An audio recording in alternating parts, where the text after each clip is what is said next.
This week on Comedy Hype News, CJ and Sade talk with Andrew Schulz before a sold-out show in Atlanta.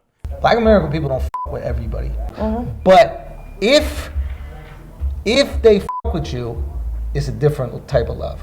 They would discuss him being independent, having the support of the black community, and his growth as a comedian. All right, so it's CJ and Sade here with Comedy Hype News. We have Andrew Schulz in the building. Hi, guys. Mr. Schulz. How you guys doing? Thanks for having me. Thank you for coming. Thank you for joining us. Welcome to Atlanta. Thank you very much. You don't come here very often. I come here once a year.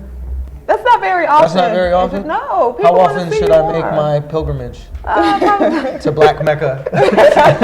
We want to see you here more. Yeah, I got to do that then, fine. Of course. The people I like want to it, see you. man. I got to ask you a question. Why is it there's so many female Uber drivers here? So they won't get captured. By the gays? Exactly. Here in Atlanta, it's more men that are captured than Wait, women. really? Yeah, that's a fact. They're capturing men. And you want me to come here more often? We would love to see you. What is wrong with you guys? That's weird. So listen, this is your second show, sold out. And we've been, following you for a while just to watch you grow from comedy clubs to now selling out theaters, man. Yeah. What does that feel like? It feels cool. I still hit the comedy clubs though. Yes, of course. We were at Laughing Skull. You guys got a great comedy club here in Atlanta called Laughing Skull. Go check that out. But yeah, I mean, I like it. You get more people coming out. I think a lot of people look at like the theater tour as this thing that like defines them. I never really understood that, to be honest with you. It's just like you decide when you want to do a theater. Yeah. Right? Like there are people who like Lil Duval's big inspiration for me. Like he's been able to do theaters for 20 years, but he chose to do comedy clubs for a long time. And as his show transformed into like this music/comedy thing, he was like, oh, that fits a theater. But I think a lot of comics get confused that they're like, oh, I am somebody now because I'm doing theaters. Like the theater doesn't make you somebody. Right. I choose to do comedy clubs because I like the reps.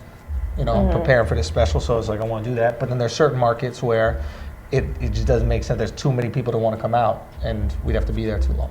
From following you, I see that you love to engage with your audience. Love it. Like you love the intimacy. Love it. Because it just happens raw. It's in the moment. I feel like we're getting to a point in time. Comedy is so good. Like people are really good at comedy. People are really funny, and so it's like, how do you take it to the next level? I don't know if you followed that guy who's climbing. There's this guy named Alex Honnold, right? And he's like one of the best rock climbers in the world. And he's like, okay, well, how do I separate myself from the pack? How do I take it to the next level? And he would do the shit without a harness and without the ropes. So he'd be climbing like thousands of feet in the air just with nothing. And I was like, oh, that's pretty cool.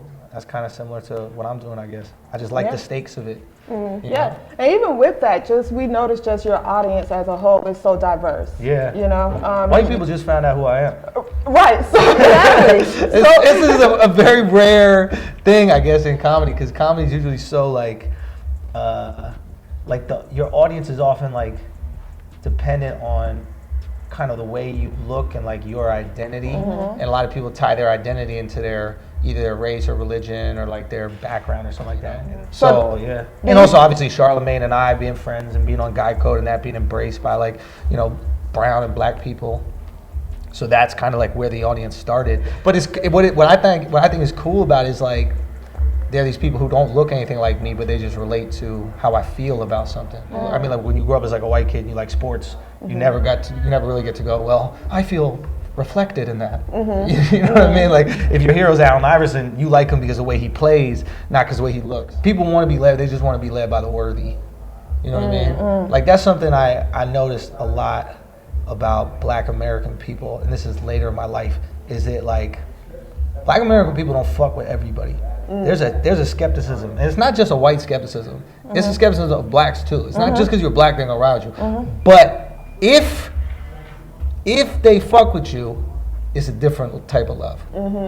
But they don't fuck with everybody. There's like this little, I don't know. I don't know. But if they fuck with you, they'll ride with you. Like, there are black people still love R. Kelly, man. They will ride with you. There are black people every day. Cosby's innocent. They will ride with you. So when we in. It is cool, man.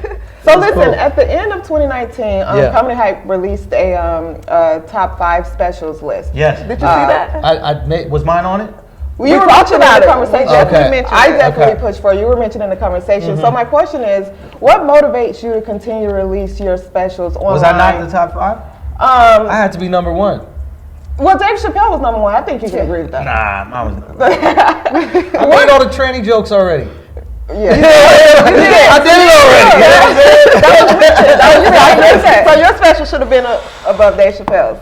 Of course. I love it. Oh, Dave Chappelle's a goat, man. I'm teasing, man. Yeah. I love Dave, of course. I think that's completely reasonable. Well, what motivates you to release your special, continue to release your specials like online via YouTube?